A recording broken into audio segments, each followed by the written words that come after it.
"You do not belong here," Claire Ashford said, and the laughter that followed was softer than a slap, but somehow hurt worse. Ethan Mercer stood beneath the crystal lights of the Ashford Aeronautics Charity Gala with a silver tray in one hand and his 9-year-old daughter's backpack in the other, dressed in a black server's uniform that was half an inch too tight at the shoulders and too worn at the cuffs to hide the life he had been living. Around him, champagne glasses shimmered, diamond bracelets flashed, and the grand ballroom glowed like money had learned how to breathe. The party had been built around one sacred word: honor. Banners along the marble columns thanked America's soldiers. A string quartet played near the staircase. On the main stage, a blue velvet curtain waited for the arrival of a decorated army general who had not yet walked through the doors. But in the corner, where the hired staff moved quietly between tables, honor suddenly seemed reserved only for those wearing tailored suits. Ethan lowered his eyes, not in shame, but in restraint. Beside him, Lily Mercer clutched a folder of school drawings against her chest, her pale blonde hair pinned back with a crooked blue clip she had chosen herself that morning. Her babysitter had canceled less than an hour before Ethan's shift, and rent was due in 3 days, so he had brought her with him, promising she could sit quietly in the staff hallway and finish her school project called My Hero. For nearly an hour, she had done exactly that. She had colored silently with a careful hand while her father carried trays, refilled water glasses, and apologized to people who never looked at his face. Then Derek Voss, Claire's sharp-smiled chief financial officer, turned too quickly near the dessert table and struck Lily's folder with his elbow. The drawings scattered across the polished floor. One slid beneath Claire Ashford's silver heel. The room turned.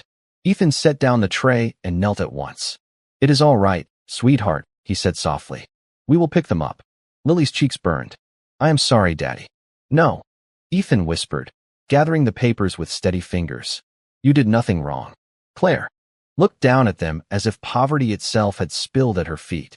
She was 35, elegant, powerful, the kind of woman cameras followed and boardrooms obeyed. Her white evening dress caught the light like winter glass, but her voice carried no warmth. "This is a military honor gala," she said, letting every guest hear her clearly. "Not a shelter for broke fathers who bring children to work." A few people laughed, not loudly at first. Then Derek chuckled, and the sound gave permission to the room. More laughter followed, polite enough to deny, cruel enough to wound. Lily reached for one drawing, the one of Ethan standing tall in a green jacket she had never actually seen him wear, with a little American flag behind him and the words "My dad is brave" written in purple marker. Derek picked it up before she could. "Cute," he said. "Does the uniform come from imagination, or does every struggling waiter get a heroic backstory now?" Ethan slowly stood. His face remained calm. His hands did not shake. Only his eyes moved, first to the drawing, then to his daughter, then back to Derek. "Please give that back to her," he said. 3 quick words of kindness could have ended it.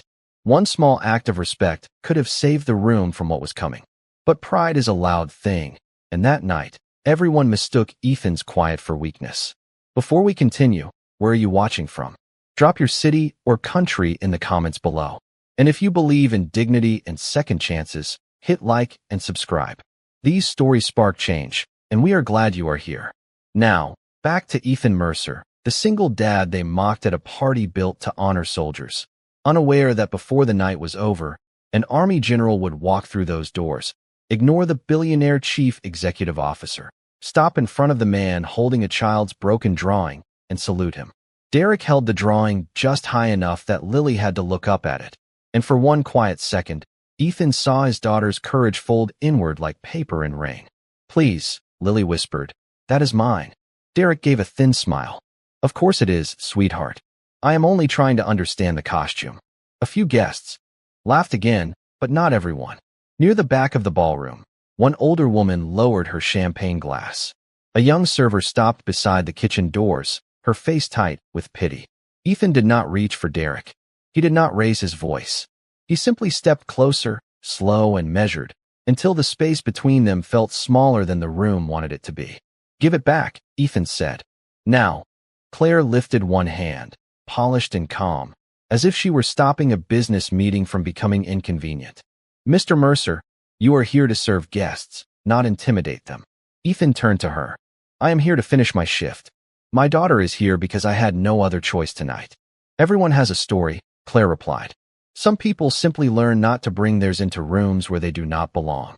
The words landed hard, but Ethan absorbed them without flinching. That was his way. He had learned long ago that anger could fill a room fast, but dignity could outlast it. Lily moved behind him, clutching the torn corner of another drawing. Daddy, we can go, she said, trying to sound brave. Ethan looked down at her and softened at once. The ballroom noise thinned around them. The violin near the staircase trembled through a slow note, and the air smelled of roses, expensive perfume, and roasted beef cooling under silver lids. Above them, hundreds of tiny lights reflected on the marble floor like stars trapped beneath glass. Ethan crouched so his eyes were level with Lily's. Listen to me, he said gently. You did nothing wrong by being here. Her chin shook. But they are laughing. Let them, he whispered. Dignity is quiet. It does not need permission. Lily nodded, but tears had already gathered along her lashes. Ethan brushed one away with his thumb, then took the drawing from Derek's loose hand when Derek finally let it droop low enough. He smoothed the paper carefully against his palm. The picture was simple: a man, a child, a flag, and a sun too large for the sky. Under it, in purple marker, Lily had written, "My father helps people even when nobody sees." Ethan stared at those words longer than he meant to. Claire noticed. Something almost human crossed her face, but it vanished before it became Mercy. Mr. Mercer, she said, colder now because the room was watching her. My company is hosting senior military families, defense partners, and national donors tonight.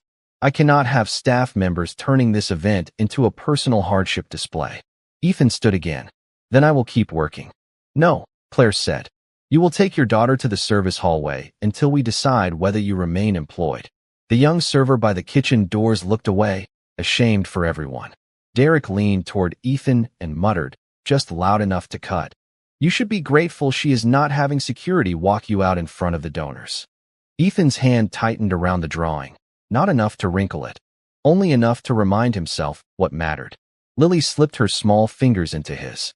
Daddy, she whispered, why do they hate us? Ethan looked across the glittering room, at the banners praising sacrifice, at the wealthy faces waiting for him to shrink, at Claire standing beneath the word honor as if she owned it. Then he looked back at his daughter. They do not know us, sweetheart, he said. Some people laugh at what they have not learned to respect. And at that exact moment, from somewhere inside Ethan's jacket pocket, a small piece of metal slipped free, struck the marble floor, and rang out with a clean, unmistakable sound that made one retired colonel near the bar suddenly turn his head. The metal tag spun once, twice, then settled beneath the glow of the chandelier with a soft scrape against the marble. For a moment, no one moved. It was such a small thing, no larger than a business card, dull at the edges, worn smooth by years of being carried close to someone's heart. But in that ballroom of polished watches and perfect speeches, it sounded louder than the orchestra. Ethan bent quickly to pick it up, but Derek reached it first. Well, what do we have here? He said, lifting it between two fingers as if it were a coin found on the sidewalk. Lily stiffened. Please do not touch that. Derek turned it toward the light. Sergeant Daniel Price, he read slowly, stumbling over the engraved service number. That is dramatic. Let me guess, another part of the hero costume? Ethan's face changed then, not in anger, not in threat, but in stillness. The kind of stillness that comes before a chapel prayer or before a flag is folded for someone who is not coming home. Give it back, Ethan said. Derek smirked. You collect these things? No, Ethan's voice was low. I remember them. That answer should have softened the room. It should have reminded someone that the banners on the walls meant more than decoration. But Claire Ashford had built her life on controlling rooms, and Ethan's quiet was beginning to take that control away from her. She stepped forward, her silver heels clicking twice against the floor. Enough, she said. This event is not about you. Ethan looked at the stage behind her, where a giant screen showed slow-motion footage of soldiers returning to their families, children running into open arms, flags waving over bright American fields. Then he looked back at Claire. No, ma'am, he said. It is supposed to be about them. The words were respectful, but they landed like truth, and truth has a way of making proud people feel accused. A donor near the dessert table chuckled to break the tension. "What are you, some kind of expert on service?" he asked. "Have you ever even held anything heavier than a tray?" A few people laughed because they were relieved to laugh again. Derek lifted the dog tag higher. Maybe he served appetizers overseas. Ethan did not look at him. He looked only at the tag. "I carried men," he said quietly. "That was heavier." The laughter faded unevenly, like lights going out down a hallway. The retired colonel by the bar, a silver-haired man with a cane and a row of miniature medals pinned to his tuxedo, took one careful step forward. His eyes were fixed on the tag in Derek's hand, and something in his expression had gone pale with recognition. Claire noticed him, then noticed the silence spreading across the guests. She forced a bright smile, the kind meant for cameras and investors. "Mr. Mercer is clearly emotional," she said. "And while we respect all personal struggles, we cannot allow employees to disrupt a formal gala." Lily's tears spilled over. She was trying so hard not to make a sound that her shoulders shook instead. Ethan turned at once, forgetting the room, forgetting Claire, forgetting every cruel eye. He took the folder of drawings from her trembling hands and tucked it gently beneath his arm. "Breathe, sweetheart," he whispered. "Just breathe." "I drew you brave," Lily said, her voice breaking. "Was that wrong?" Ethan knelt before her in the middle of that grand ballroom, surrounded by people who thought wealth made them tall. "No," he said. "You drew what your heart knew." Behind him, Derek rolled his eyes and dropped the dog tag into Ethan's open palm. "There," he said. "Take your little memory and go back to work." Ethan closed his fingers around the metal with careful grace. He stood slowly, his daughter beside him, the chandelier light catching the old tag for one brief second before he placed it back inside his jacket. And from the bar, the retired colonel whispered to no one but himself, "Daniel Price. I know that name." The retired colonel's whisper did not travel far, but it reached the one person old enough to understand the weight of it. A gray-haired woman in a navy blue dress turned toward him and asked, "Arthur, what did you say?" Colonel Arthur Bell did not answer right away. His eyes stayed on Ethan's jacket pocket, where the tag had disappeared. "Daniel Price was not a costume," he said at last. "He was a real soldier."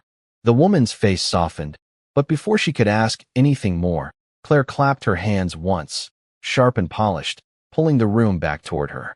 "Ladies and gentlemen," she announced, smiling with practiced grace, "let us return to the purpose of this evening." Her voice rose smoothly, the voice of quarterly earnings, national interviews, and rooms that had always obeyed. "Tonight, Ashford Aeronautics is proud to stand with the brave men and women who sacrifice for our freedom." Applause came quickly, almost too quickly, because people were grateful for permission to stop feeling uncomfortable.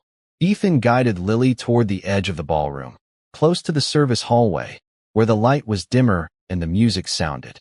"Farther away. You can sit here," he said, pulling out a small chair near a stack of linen-covered trays. "I will finish the last round, then we will go home." Lily looked up at him with red eyes. "Is Sergeant Daniel Price the man on your old picture?" Ethan's hand paused on the back of the chair. For years, he had protected her from stories too heavy for a child. Not because they were shameful, but because grief, like winter, had to be introduced gently. "Yes," he said softly. "He was my friend." "Was he brave?" Ethan swallowed once. Across the ballroom, Claire's speech floated through the air, full of words like courage, duty, and American values. "He was more than brave," Ethan said. "He was kind when fear gave him every reason not to be." Lily held the drawing against her chest. "Then why did that man laugh at his name?" Ethan looked toward Derek, who was now whispering near the front table with two donors, still smiling as if cruelty were just another form of entertainment. "Because some people only respect sacrifice when it is printed on a program," Ethan said. "They do not recognize it when it walks past them wearing tired shoes." Lily took that in quietly. She was 9 years old enough to feel humiliation, young enough to still believe adults should know better. Ethan touched her shoulder. "Remember what I told you. Dignity is quiet," she whispered. "That is right." He gave her the smallest smile. Then he straightened, picked up a fresh tray of sparkling water, and stepped back into the room as if nothing had happened. That was the part that unsettled Claire most. He did not beg. He did not complain. He did not perform wounded pride for sympathy. He simply served the very people who had mocked him, steady as a church bell after a storm. On stage, Claire continued. Our honored guest, General Nathaniel Brooks, will arrive shortly. His leadership reminds us that true strength is discipline under pressure. At that exact moment, a crystal glass slipped from the hand of an elderly defense contractor near the front table. He coughed once, then again, harder. His chair scraped backward. His face tightened with panic. For half a second, the wealthy room froze, waiting for someone important to become useful. Ethan was already moving. Ethan crossed 20 feet of marble before Claire had even stepped down from the stage. Call 911, he said, his voice calm and clear. Now. The command was not loud, but it carried with the strange authority of a man who had once spoken over wind, smoke, and chaos, and expected frightened people to move because lives depended on it. A woman fumbled for her phone. A waiter backed away with both hands raised. Derek froze beside the front table, suddenly without a joke ready. The elderly man, Walter Grayson, was clutching the edge of his chair, unable to draw a full breath. His wife stood beside him, trembling. Walter, she cried. Somebody help him. Ethan was already behind the chair. Ma'am, step to my left, he said gently. Give him space. Are you a doctor? Claire asked sharply, hurrying toward them. Ethan did not look at her. No, then wait for someone qualified. He placed one steady hand near Walter's shoulder and assessed him in a heartbeat. He does not have time for pride. The room went silent. Even the quartet stopped playing, the final violin note hanging in the air like a held breath. Ethan moved with careful precision, not dramatic, not rough, only certain. He helped Walter forward, gave simple instructions, and guided him through the emergency with the firm grace of someone who understood fear but refused to obey it. Breathe when you can, Ethan said. Stay with me, Mr. Grayson. You are doing fine.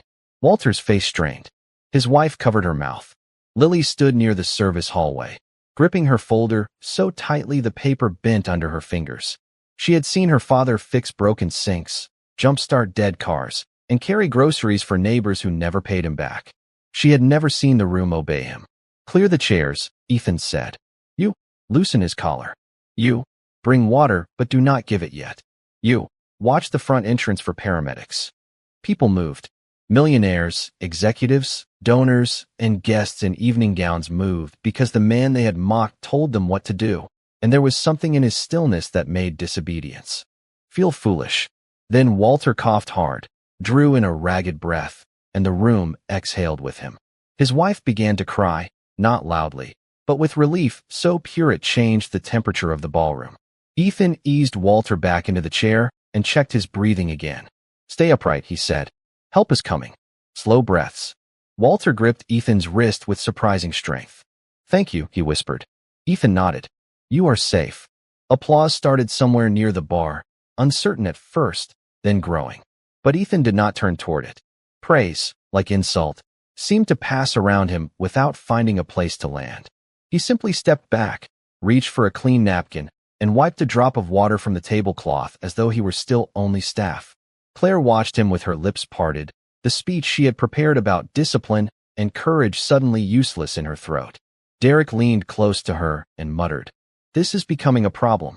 Claire's eyes flicked toward the donors, then toward Ethan, then toward Lily, who was looking at her father as if the whole world had finally begun to see what she had always known.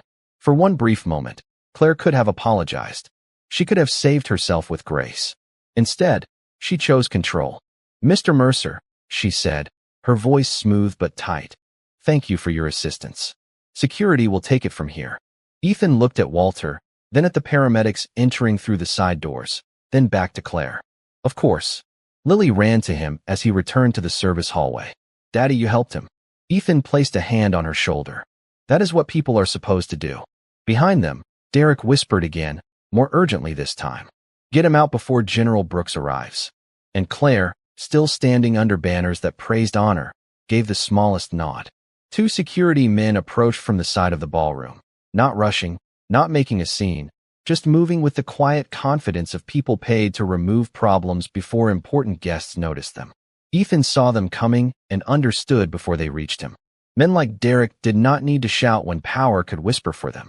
Lily stepped closer to her father, her folder pressed flat against her chest. Are we in trouble? She asked. Ethan looked down at her and kept his voice gentle. No, sweetheart. We are just leaving earlier than planned. But you did your job. Sometimes doing the right thing makes the wrong people uncomfortable. The first security guard stopped a few feet away, uncomfortable already. He was a broad man in a black suit with an earpiece tucked against his collar, but he could not quite meet Ethan's eyes. Mr. Mercer, he said, Miss Ashford would like you and your daughter escorted to the staff exit. Ethan nodded once. I can find the door. The guard hesitated. Sir, I am just doing what I was told. I know, Ethan said. That is why I am not angry with you. Those words unsettled the guard more than anger would have. Across the room, Claire stood beside Derek, pretending to listen to a donor while watching Ethan from the corner of her eye. The paramedics were still checking Walter Grayson near the front table.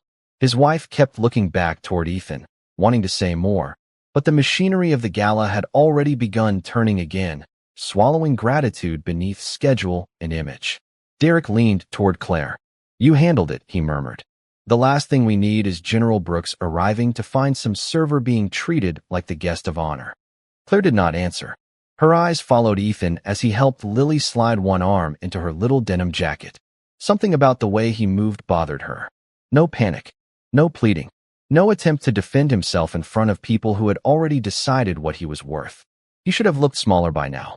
Instead, the farther they pushed him toward the exit, the larger the silence around him became. Lily looked over her shoulder at the ballroom. Daddy, did Mommy know about Sergeant Price? Ethan paused near the shadowed hallway. The question opened a small, private door inside him, one he rarely touched in public. Yes, he said softly. Your mother knew. Did she know you were brave? Ethan knelt and zipped her jacket halfway, careful not to catch the fabric. Your mother knew me before bravery cost anything. Lily studied him the way children do when they can feel a truth bigger than the words they are given. Then why do you let people talk to you like that? The service hallway smelled faintly of coffee, dish soap, and raincoats drying near the employee entrance. Behind them, the ballroom glowed golden and proud, full of applause for speeches not yet given. Ethan brushed a strand of hair from Lily's cheek. Because not every insult deserves a battle, he said. And not every room deserves your pain. But it hurts. I know. He held her gaze. That is why we do not become like them. The security guard shifted his weight, staring down at the floor as if he wished he were anywhere else. Then a voice called from behind them. Wait. It was Colonel Arthur Bell. He had left his cane near the bar and was walking slowly but firmly toward the service hallway, his face pale with urgency. Claire noticed him and stiffened. Colonel Bell, she said, stepping after him. Is everything all right? He ignored the question and stopped in front of Ethan. Mr. Mercer, he said carefully, where did you get Daniel Price's tag? Ethan's eyes moved to the old man's miniature medals, then back to his face. From Daniel. The colonel's breath caught. You knew him? Ethan's voice lowered. I served with him. The hallway seemed to narrow. Even the clatter from the kitchen softened. Colonel Bell whispered. Then you were there. Ethan did not answer, and somehow that was answer enough. Derek arrived beside Claire, irritation flashing across his face. This is not the time for war stories. Colonel Bell turned on him with a look so sharp it made Derek stop. Young man, if this is the man I think he is, you are standing in the presence of someone your company should have invited, not escorted out. Claire's confidence flickered. What does that mean? Before the colonel could reply, a clear announcement rang through the ballroom speakers. Ladies and gentlemen, please welcome General Nathaniel Brooks, United States Army. The applause rose like thunder. Ethan closed his eyes for half a second, as if the past had just found the one door he had forgotten to lock. The applause filled the ballroom, polished and practiced, rolling beneath the chandeliers as General Nathaniel Brooks stepped through the main doors in dress uniform. He was not a tall man, but presence does not always need height. Sometimes it comes from the way a room corrects itself around someone who has carried real responsibility. His silver hair was cut close, his shoulders square, his chest lined with ribbons that caught the light without asking for it. Claire moved first, because she always moved first in rooms built around her name. She crossed the marble floor with a bright smile and an outstretched hand. General Brooks, she said warmly, Ashford Aeronautics is honored to welcome you. The general took her hand with formal courtesy, but his eyes were already drifting past her shoulder. Claire noticed. Derek noticed. Colonel Bell held his breath. Ethan stood at the edge of the service hallway with Lily's small hand tucked inside his, half in shadow, half in gold light from the ballroom. He did not step forward. He did not hide. He simply stood still, the way a man stands when running would disrespect the ghosts behind him. General Brooks released Claire's hand. His expression changed so subtly that most guests missed it at first. The smile faded. His jaw tightened. His eyes narrowed, not with suspicion, but with recognition so deep it seemed to pull 12 years of silence into the room at once. "General?" Claire asked. He did not answer her. He took one step, then another. The applause thinned, confused. Cameras lowered. Conversations died unfinished. The quartet's pianist lifted his fingers from the keys and let the final note disappear into the marble. General Brooks walked past the stage, past the donors, past Derek Voss, past the banners printed with words like sacrifice and honor. He walked straight toward the man in the server's uniform. Lily looked up at her father. "Daddy." Ethan's voice was barely above a whisper. "Stay beside me, sweetheart." The general stopped 3 feet away. For one breath, neither man spoke. The whole ballroom seemed to lean in. Claire's smile was gone now. Derek's face had lost all color. Colonel Bell lowered his head as if he already knew what was coming. General Brooks looked at Ethan's worn cuffs, at the faded black uniform, at the little girl holding a torn folder of drawings, and then at Ethan's eyes. "Falcon 7, he said, his voice rough with memory.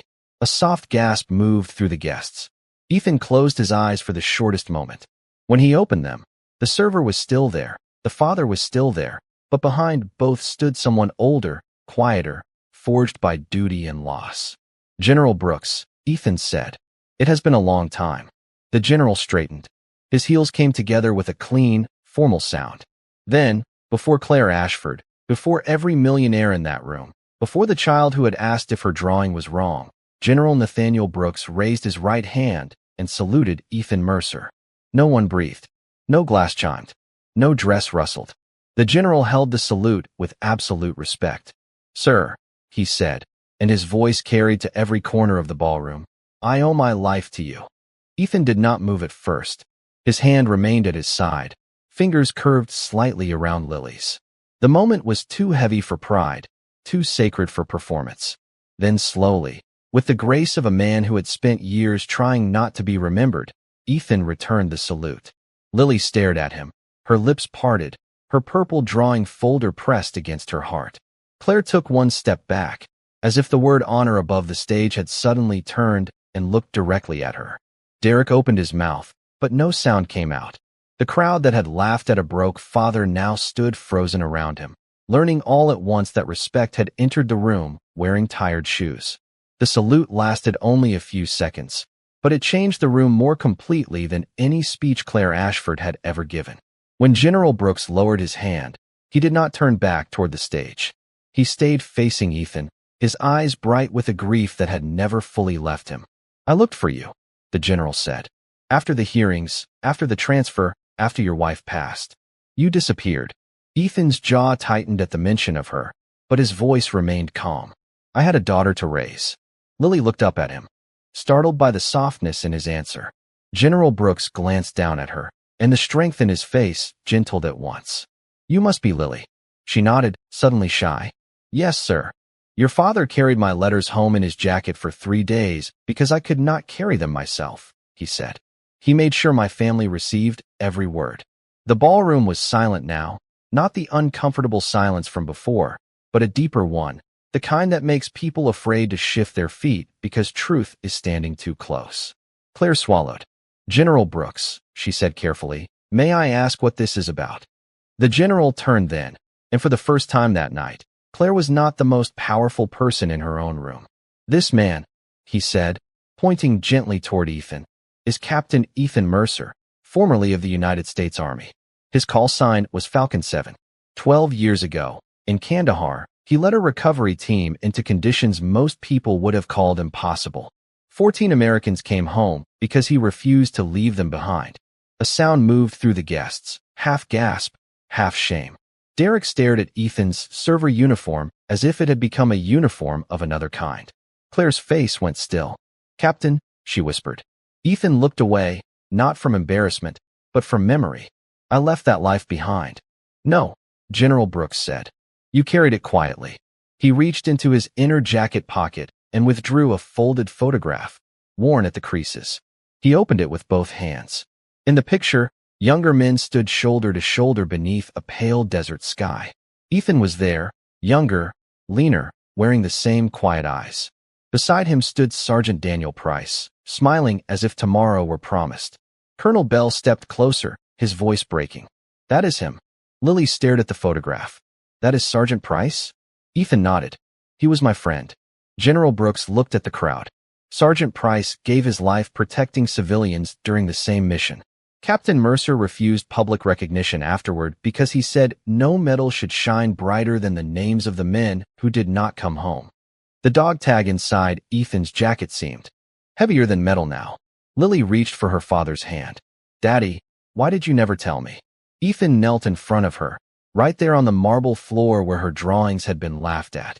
Because being brave is not about making people clap, he said. It is about doing what is right, then coming home to love the people still waiting for you. Lily's eyes filled again, but this time not from humiliation. She opened her folder with trembling fingers and pulled out the drawing Derek had mocked. My father helps people even when nobody sees. General Brooks saw the words and his chin trembled once. Claire saw them too, and whatever defense she had left inside her collapsed quietly. She looked at Ethan's tired shoes, his worn cuffs, his daughter's bent paper, and the banners above her stage. For the first time all night, she understood that she had decorated a room for honor while failing to recognize it standing in front of her. Derek lowered his eyes. The donors said nothing. Walter Grayson's wife quietly began to cry, and Ethan, who could have shamed them all with a single sentence, only placed one hand over Lily's drawing and whispered, "You got it right, sweetheart." Claire Ashford stepped away from the stage as if every inch of marble between her and Ethan had become a mile of truth. For the first time that evening, she did not look like a chief executive officer, a billionaire host, or a woman trained to win every room she entered. She looked like someone who had finally seen her own reflection and did not like what pride had done to it. "Captain Mercer," she said, her voice smaller than before, "I owe you and your daughter an apology." Ethan stood with Lily beside him, one hand resting lightly on her shoulder. He did not smile. He did not punish her with silence. He simply waited, because grace is not weakness, and forgiveness does not mean pretending harm was harmless. Claire turned toward the crowd. "I mocked a father tonight because I judged his clothes before I knew his character. I used the word honor while failing to show respect. I am sorry, Ethan. I am sorry, Lily." The little girl looked up at her father, unsure what to do with an apology. From someone who had seemed so tall only minutes before, Ethan gave the smallest nod. Lily held her drawing tighter and whispered, "Thank you." Those two words broke something open in the room. Walter Grayson's wife crossed the floor and took Ethan's hand with both of hers. "You saved my husband," she said through tears. "And we laughed before we understood." Ethan shook his head gently. Not everyone laughed. Colonel Bell lowered his eyes. General Brooks stood beside him with quiet pride, not the pride of rank, but the kind men carry when they see goodness survive humiliation. Derek Voss stepped forward next, pale and stiff, holding the edge of Lily's folder he had bent earlier. "I was wrong," he said. "I am sorry." Lily looked at him for a long moment. Then she took the paper back and said, "You should not laugh at people's dads." Derek swallowed. "No, I should not." A soft breath moved through the guests, almost like a prayer. Claire turned back to Ethan. "The foundation fund tonight was planned as a public gesture," she said. "But I want it to become something real. Tell me where it should go." Ethan looked at the banners, the wealthy donors, the tables covered in untouched food, and then at his daughter's drawing. "Help the children of fallen service members," he said. "Help single parents who are trying to keep the lights on. Help families who do not know how to ask for help without feeling ashamed." Claire nodded, and this time there was no performance in it. "It will be done." Ethan did not ask for money. He did not ask for a job title. He did not ask for applause. He only lifted Lily's backpack, took her hand, and prepared to leave the same way he had entered, quietly. But before he reached the door, General Brooks called out, "Captain Mercer." Ethan stopped. The general raised his hand again, and this time Colonel Bell joined him. Then Walter Grayson. Then the security guard. Then, one by one, People across the ballroom stood straighter, not all soldiers, not all worthy, but all learning. No music played. No one laughed. Lily looked up at her father and whispered, "Daddy, are you a hero?" Ethan knelt before her, smoothing the corner of her drawing. "No, sweetheart," he said softly. "I am just your father." She wrapped her arms around his neck, and he held her beneath the crystal lights while the room remained still, not frozen by shock anymore, but quiet with respect. And maybe that was the real miracle of the night. Not that a general saluted him, not that a crowd changed its mind, but that one little girl walked out knowing her father's dignity had never depended on anyone else recognizing it.